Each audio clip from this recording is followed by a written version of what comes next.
Welcome everyone to my session about security threats and mitigations for iOS developers. My name is Emil Kvarnhammar.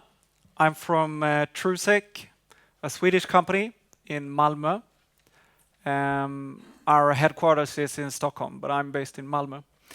That's also where we have our main developer unit, where we focus on secure development.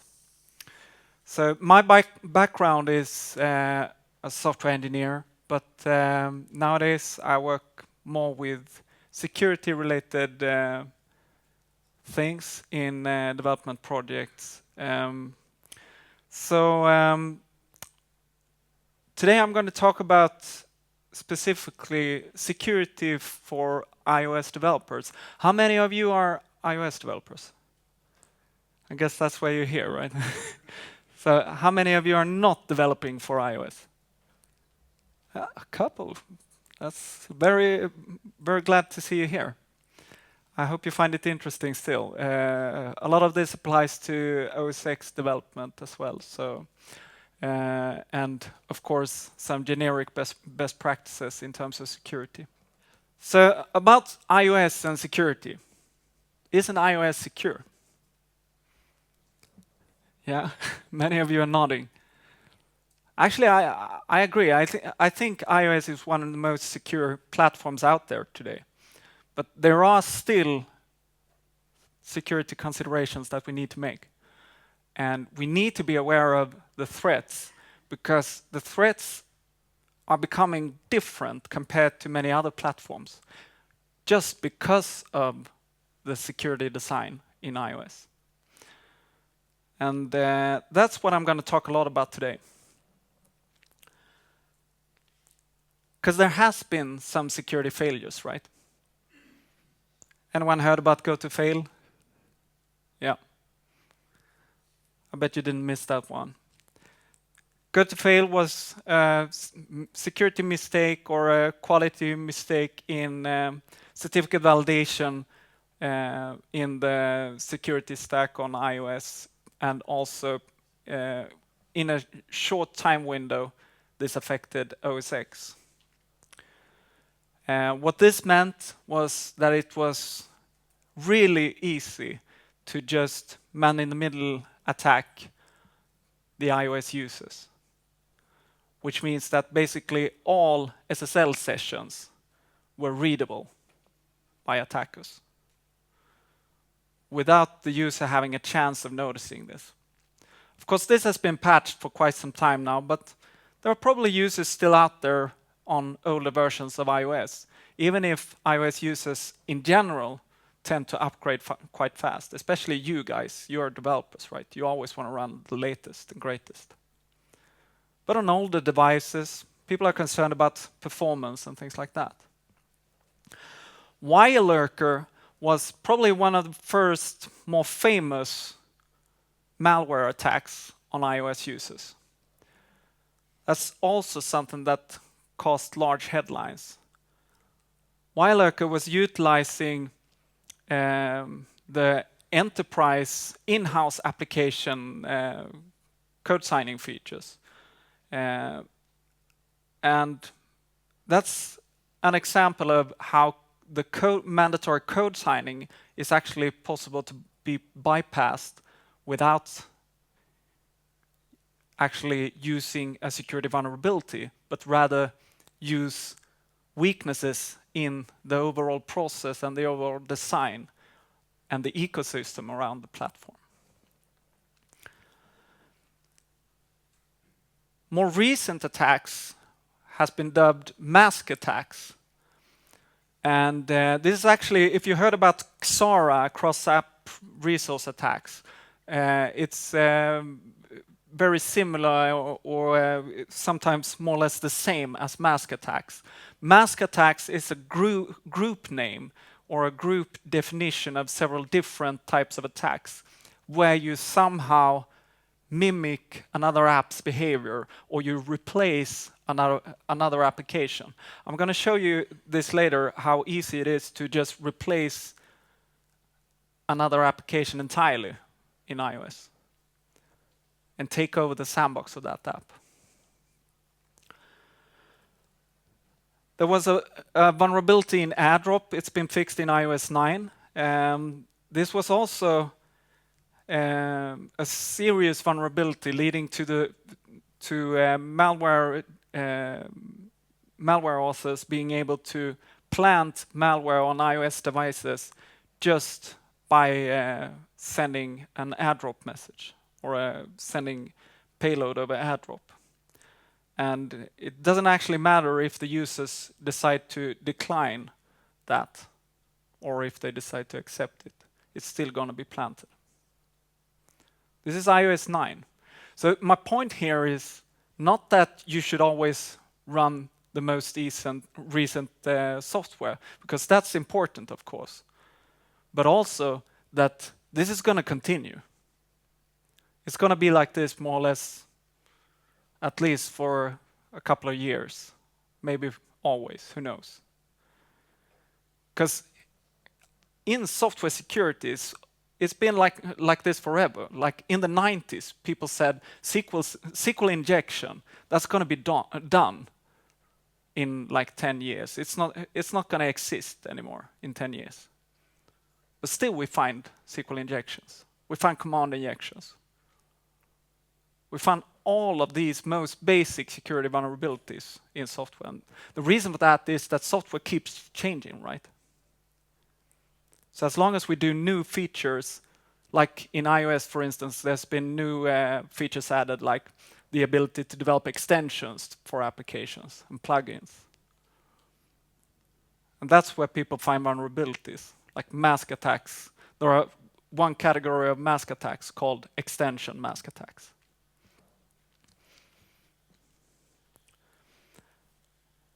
In September, this is quite funny, right? Xcode Ghost. In September, it was revealed that there's been an attack going on for quite some time in China, where they utilized the fact that iOS developers in China were experiencing slow download times when downloading the Xcode tools from Apple servers in the US. So someone was being creative and realized, well, this is an opportunity to plant malware on those developers' machines. So they provided a repackaged version of Xcode on a local server in China. A repackaged version containing malware or malicious code that will in turn inject malicious code, into the applications being built by that version of Xcode. This affected hundreds of applications, and hundreds of applications has been removed by Apple because of this. This hasn't gotten that much attention here, and that's probably because it mostly affected Chinese applications. So it's probably bigger news there than it is here. So think about that, what that means. In terms of the possibility of detecting such malicious behavior, all these attacks, all these hundreds of applications passed the App Store review. So we can't rely completely on that Apple will find the security vulnerabilities for us or find the malicious code that got injected in our apps.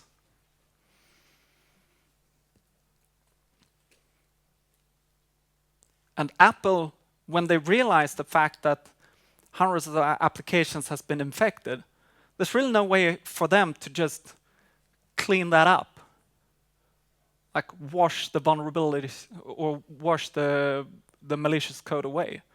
So what they need to do is basically ask all these developers, contact all these developers to say, please clean up your environment, install the real version of Xcode, build a new version of the app, and send that again to us for review.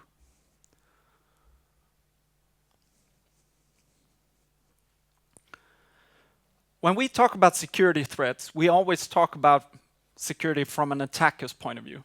There's no point in talking about security from a defender's point of view. You need to know how attackers think and what the goals of an attacker is. And this is, if you heard about threat modeling is a concept that you can use to improve the security in your software development projects.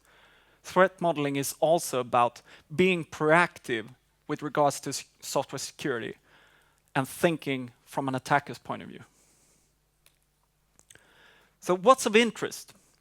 It's, of course, one of the most obvious is extracting app data or stealing app data. That could be credentials, documents, emails, depending on what type of app it is.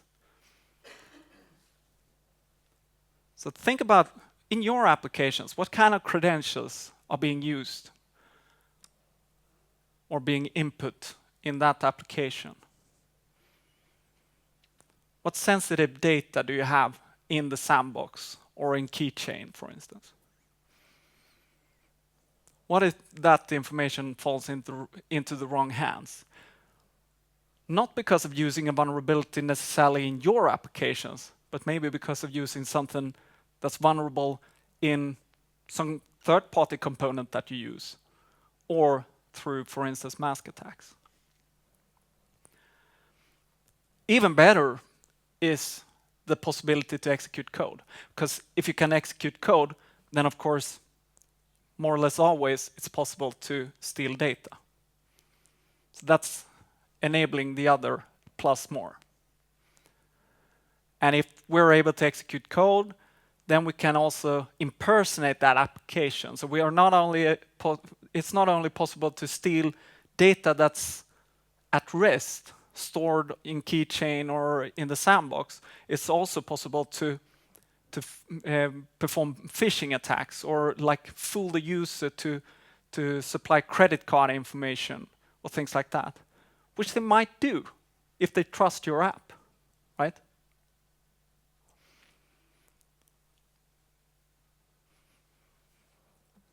But fortunately, there are several good security mechanisms in iOS. Without those, it would be a disaster already. It would look like Android, right?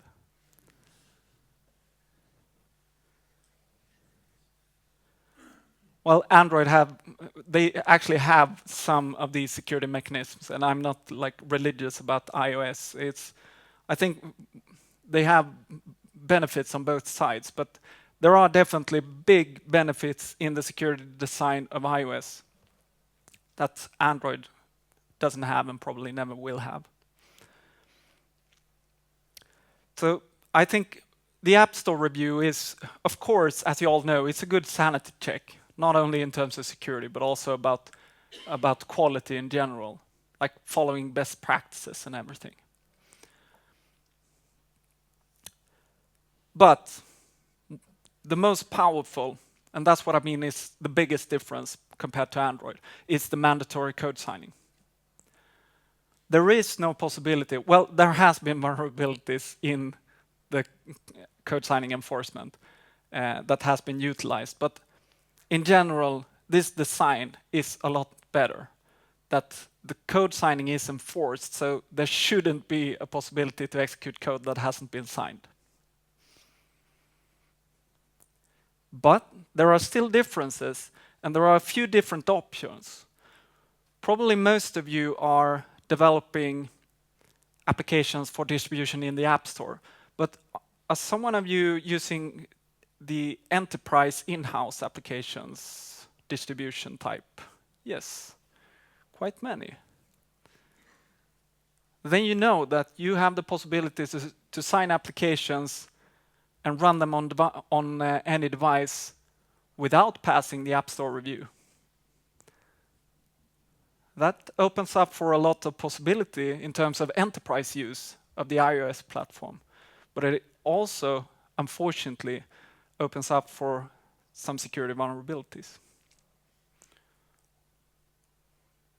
And that's not about like buffer overflows. It's about weaknesses in the overall ecosystem. So for about 299 or for $299, you get access to signing with an enterprise certificate.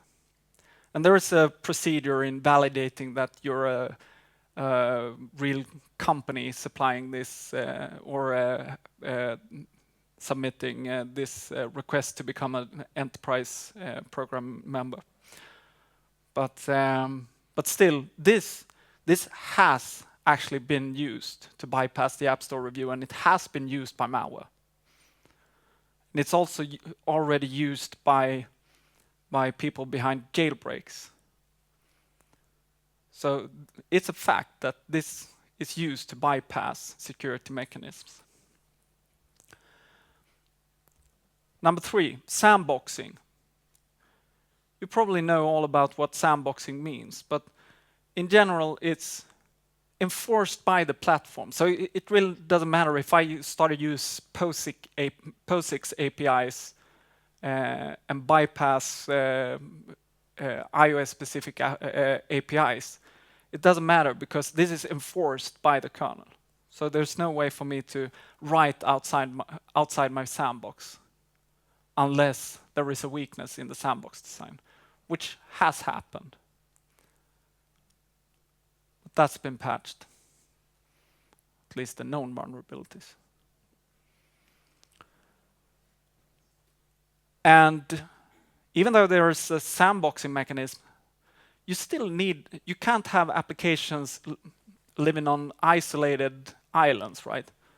They need to somehow have some kind of inter-app communication. One is through custom URI schemes.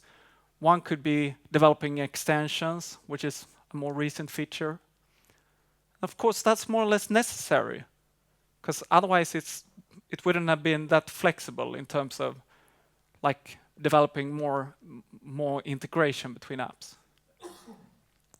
And using, for instance, using documents from one application and process them in another, and things like that, and making an application flexible in terms of the data source of what we're processing.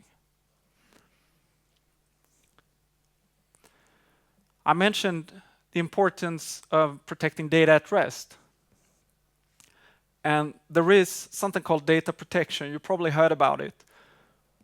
This is nowadays the default behavior. But there are still things we need to consider. That data protection is only working if we have a PIN code set on that device. And nowadays it's not only PIN codes, it could be Touch ID as well. Touch ID where you can always fall back to PIN codes. How many of you have a PIN code like 1234 or 123456? Don't raise your hands. You don't want to reveal that in public, right? But you know somebody who has it, don't you? Probably heard about someone who has 123456. It was 1234, but then they made it be, you have to have at least 6 numbers, right? So then it's 123456, maybe. Well, but there are attacks against data protection as well. And the most obvious is mask attacks. But still, there are ways to, depending on what storage flags you use in data protection, there might be data that's not accessible through backups, for instance. But think about this when writing your applications. If the data is not supposed to be read on another device, for instance, I mean, if this is hard, well, it's actually quite hard to find a good example. But if this is like a unique device key, for instance, being stored in the sandbox, then there is no purpose in migrating that to another device through backups, whether it's iTunes or iCloud backups. So there are ways to turn that off, right? The same goes for keychain items.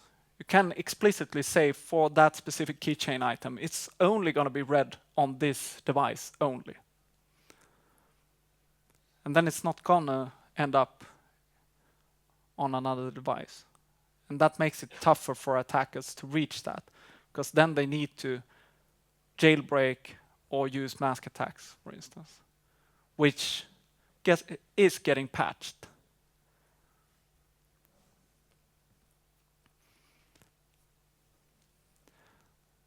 The last part in terms of security mechanisms is app transport security.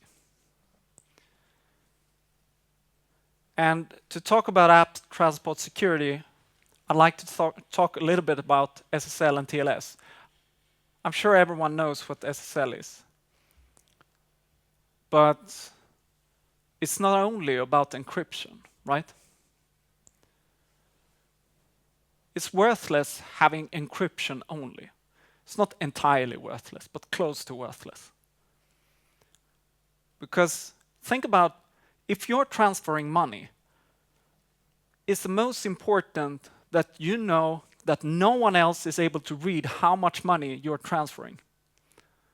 Or is it more important that you know that you're actually talking to the bank when transferring the money? That's probably more important, right? Still, it could be sensitive information we're sending. So ideally, we should have confidentiality as well. So confidentiality is about encrypting the data. Integrity is about making sure that this data is not being modified by somebody else on the way. And authenticity is about ensuring that we're talking to the right party, the bank. So the way this works is that there is a handshake procedure between the client and the server. The client starts by sending a client hello. The server responds. And the server sends its certificate chain to the client. And then it's up to the client to validate that chain and making sure that this server certificate is actually intended for that server that we are connecting to and no other server. If you don't validate that, then it's very easy for an attacker to perform man-in-the-middle attacks and just send their own certificate to the client. So if you choose to ignore certificate warnings, for instance, then it's completely open for an attacker to eavesdrop on that communication in plain text, to modify the communication. And the same goes if you in your applications actively choose to ignore certificate warnings, or if you choose to bypass certificate validation, which we still see some developers do. Mostly in testing code, but that tends to end up sometimes into production as well. So please make sure once again that you actually follow the best practices. And this is becoming more important with app transport security. I bet you already read about this in the news about iOS 9. If you haven't done so, Google this or go to the iOS documentation of iOS 9, because this is going to be enforced. So all applications will have to explicitly define and opt out from a subset of these rules if they decide not to follow it. So best practices of secure communications is about doing HTTPS only, SSL, TLS, right? And they raise the bar even further. This is TLS version 1.2, which is the recommended version. At least TLS version 1.2. And also something called forward secrecy, that there is no possibility to decrypt that information. If it was captured today, there's not going to be a possibility to decrypt that communication in the future. So forward secrecy algorithms is the recommendation. And that's what app transport security will make sure. And if you are to make exceptions of that because of some legacy thingy on the server side maybe, that you have no other option, or maybe you don't have control over the server side, or maybe you're not good enough to convince the server developers or the server administrators to use TLS 1.2 and use forward secrecy algorithms. Then you need to define what exceptions you're making to app transport security. But please don't opt out of this, because there's a purpose with this. There's a reason why you shouldn't opt out.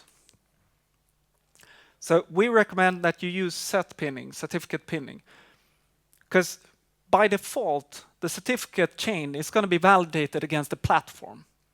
And that's more than 100. I think it's up to 200 certificate authorities nowadays that are trusted by the platform. And that could be anything from government-owned certificate authorities to like certificate authorities owned by banks in the US. And how do we make sure that all of these haven't been hacked? Because if they have been hacked, then that also opens up for security vulnerabilities, or opens up for man-in-the-middle attacks.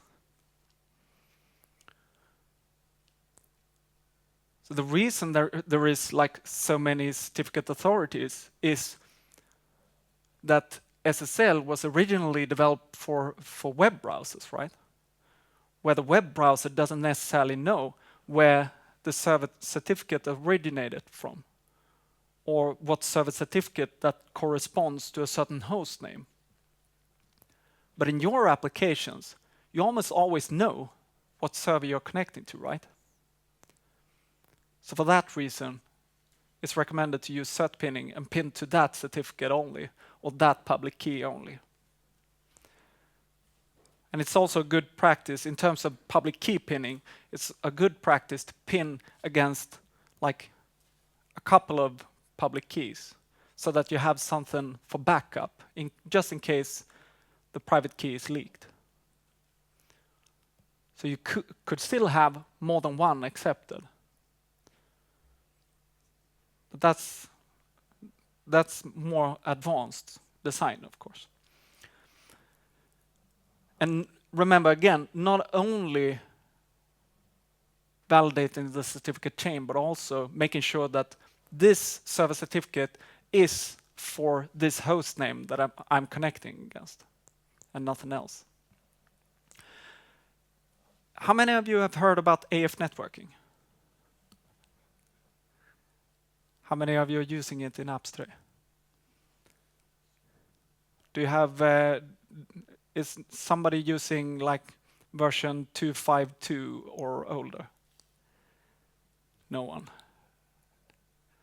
That's good, because there were vulnerabilities where actually, as long as you didn't have any cert pinning, which few did, then it was open to man-in-the-middle attacks. So if you're using AFNetworking, make sure that you have control over the certificate validation, that you use cert pinning, and that you use the latest version. Because there has been actually at least 2 different vulnerabilities that were pretty interesting for attackers.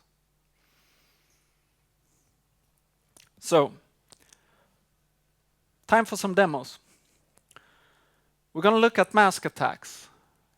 And a simple mask attack where I have an iPhone here. It's going to be a lot of switching because I need to load the app from somewhere. So I'm going to load that through this cable. But let's switch over to the iPhone UI.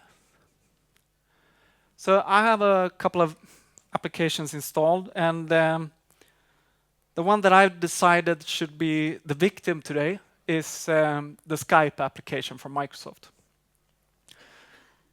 I love Skype. Skype is a good service when it's working. They had a quite long downtime a couple of weeks ago. So I'm going to do an attack on the Skype application, and you'll see that I'm able to replace the Skype application completely and take over the sandbox of that application. So I'm going to inherit the sandbox data of the application. So this is the way it works before the attack, looks before the attack, sorry. And see if we can do this right. Not supposed to.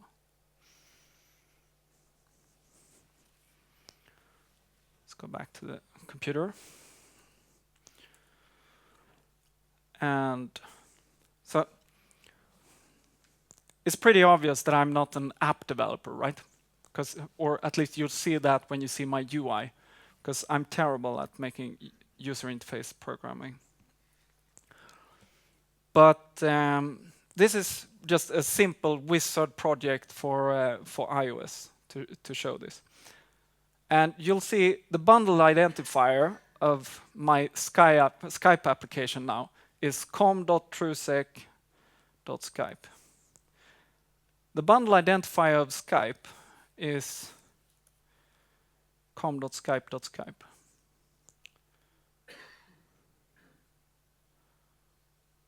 Do you think it's that easy?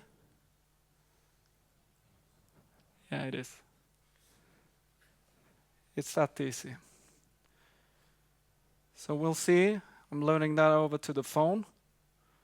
Running. Oh.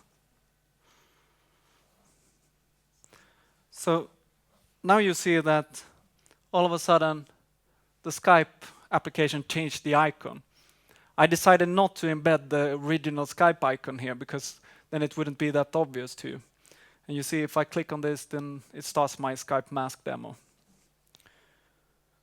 And again, did you notice the blink here? That the original icon is actually blinking there. So it's a bit confused about whether it's... So that's probably a caching mechanism in the main screen, right? So it's that simple. And as long as I have an enterprise distribution certificate, then I could just sign my own application with that bundle identifier. That's been several patches on the mask attacks now. So I think most of the known mask attacks are fully patched in 9.02 at least. So with iOS 9, you need to actually explicitly trust the enterprise certificate on the device? Yes. So it's not as easy. Exactly.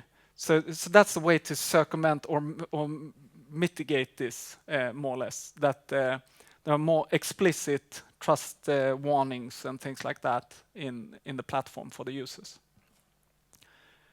Because of course it's hard to define what bundle identifiers that are reserved for the App Store and what bundle identifiers that are reserved for enterprise use only. The same goes for URL mask attacks with custom URIs. And if you've been working with custom URI schemes, you know that in the Apple documentation, it says that there's no clear definition what app, there is no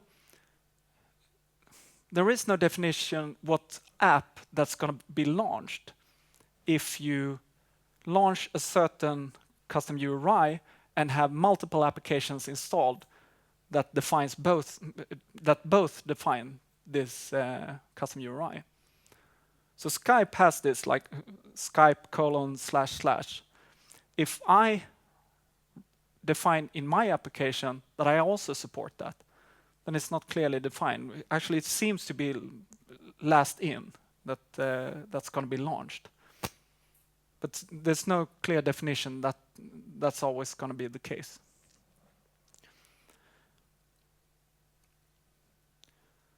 And again, well, with Skype, maybe it's obvious that maybe that should be reserved for the Skype application only. But there are other URIs that might not be that clear, and that it can be reserved for just one application. So that's the mask attacks explained. And go back to the slides for a bit.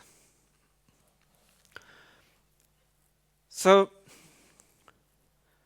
I talked about Xcode Ghost, and that Xcode Ghost was an attack based on the fact that they actually repackaged Xcode. But what I'm going to show now is not under the assumption that we're able to repack Xcode. It's about injecting code into an existing Xcode instance. And you'll see how that can be used to steal your Apple ID developer account, and how it can be used to inject code into the applications being built. So let's see if that works. So the Apple ID you input into Xcode to use as your developer account. Does anyone know where that's stored?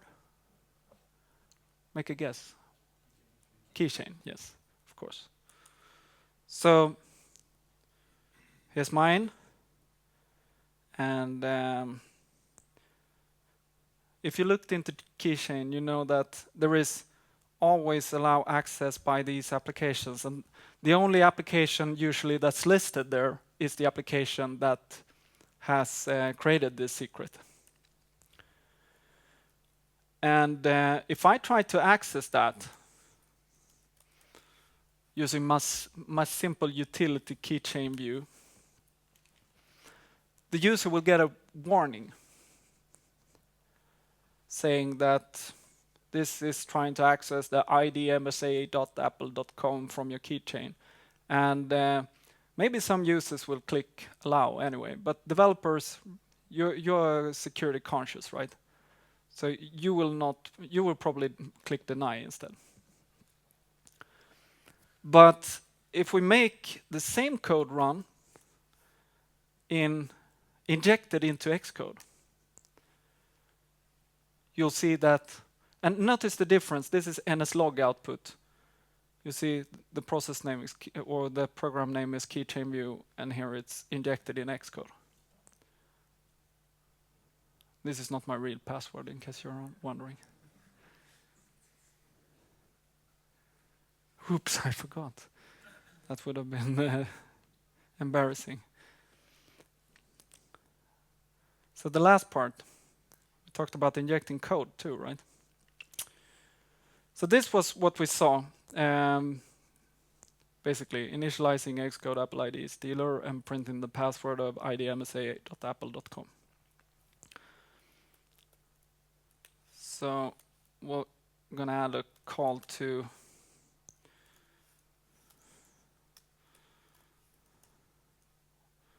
I know this is probably not the best way to do it, but this works. That's the only thing that counts if you want to make a hack, right?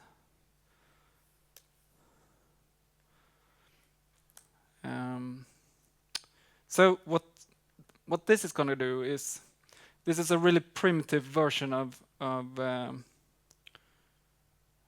making a code injection, but this is going to subscribe to the notification center, add an observer to that notification center, and when we get events, internal events in the Xcode process, I'm going to look for a certain event called IDE editor document change locations key. This was the best I could find yesterday evening when putting this together. But this works. And when I receive that event, I'm going to run the inject method. And the inject method is going to check, is this file that's been changed or loaded, is that app.delegate.m? And if it is, I'm going to write void injected at the end of that file. So if you want to make code injection as a stealth attack, you're probably not going to inject it in the source code for that developer, because the developer will notice eventually, did you add this? I didn't. So, but I think you get the point, right? Because this is executing in the Xcode process. So we have complete freedom of where we want to put it. So now we're launching this, and now we're not exiting Xcode immediately. So we're launching a new instance. And we'll see in the Skype project by the end, make this work. Yeah, it works. So this got injected. So probably a better way would be to like replace an object file that's already been compiled just before it's getting linked or something like that. And then it would be a lot more difficult to detect, right?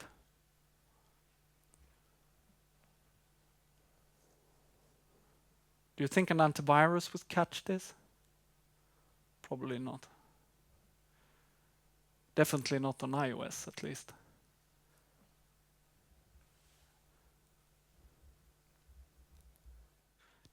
If this would have been a clumsy attack, like my version of it, just to show you clearly that this got injected, then of course someone would eventually detect it. This was the way. Well, it was not in code injection in Xcode, but this was more or less the way Xcode Ghost worked. But they were using a repackaged version, right? So to summarize, there are several great security mechanisms in iOS. And there are still vulnerabilities as well. Maybe not that many in iOS 9 as it was in iOS 8. And not that many in iOS 8 as it was in iOS 7. And we're probably going to say the same when it's iOS 10, right? That now we know a lot about vulnerabilities in iOS 9 that we didn't know by then. So don't rely on the platform completely. But of course, we should still utilize the fact that we are somewhat isolated and that apps transport security gives us better tools to protect our secure communication, for instance. But because of these security mechanisms and that Apple has raised the bar so high, then attackers find new ways to circumvent all these security features, to use enterprise applications signing instead, and to use, for instance, attack the developer environment because OS X is a less secure platform than iOS. How many of you, by the way, when talking about the OS X, how many of you are using, have gatekeeper set to accept App Store apps only? No one? Because that's the best option, right? But still, there are vulnerabilities in Gatekeeper that's been published by a guy called Patrick Waddle. He presented it just a couple of weeks ago. So there are ways to circumvent Gatekeeper as well. So it doesn't matter right now what setting you have. So we need to be cautious about what software, what useful tools that we are downloading and installing on our development machines. We often try new tools at TrueSec as well, but we use virtual machines to isolate that testing and keep that away from our original development environment. So virtual machines is extremely useful if you just want to test something. And then you can snapshot and you can revert back to that snapshot after testing. That's a lot better, rather than realizing that this infected my machine completely. I'd like to recommend, we have a full security day together with our dev in Malmö. It's in November, I think it's November 3rd. November 3rd. So if you're in Malmö by that time, stop by and join the security day. It's going to be a lot about security for developers. Remember to rate the session and Oops, there was supposed to be one more slide, but there is not. So that's it. Thank you very much. So I got one question that came up during the session. What is the definition of a mask attack? I think you might have explained it during the session, but I was also wondering if you could maybe explain a real-world scenario of a mask attack. Yeah, that's a good question. And there is, as far as I know, there is no agreed definition of what a mask attack exactly is. It's more or less becoming like the name of attacks where you try to mimic another app's behavior or try to replace another app's behavior in the platform. So that's basically what it's all about. And this, the most common use of this is, of course, to bypass the restrictions of the platform, to steal data out of the sandbox that might be tough to access in other ways. And there are actually examples of mask attacks where you can get higher privileges than other regular applications can. For instance, there is something called plugin mask attacks, where you can write an application that acts as a plugin to the VPN framework, so that plugin is able to eavesdrop on communication being sent through the VPN tunnel. Still, if it's TLS or SSL protected, then clearly it's not possible to eavesdrop, but plain text communication. So that's also a typical scenario. Okay, thank you. I think we are out of time. Yep, thank you. Thank you.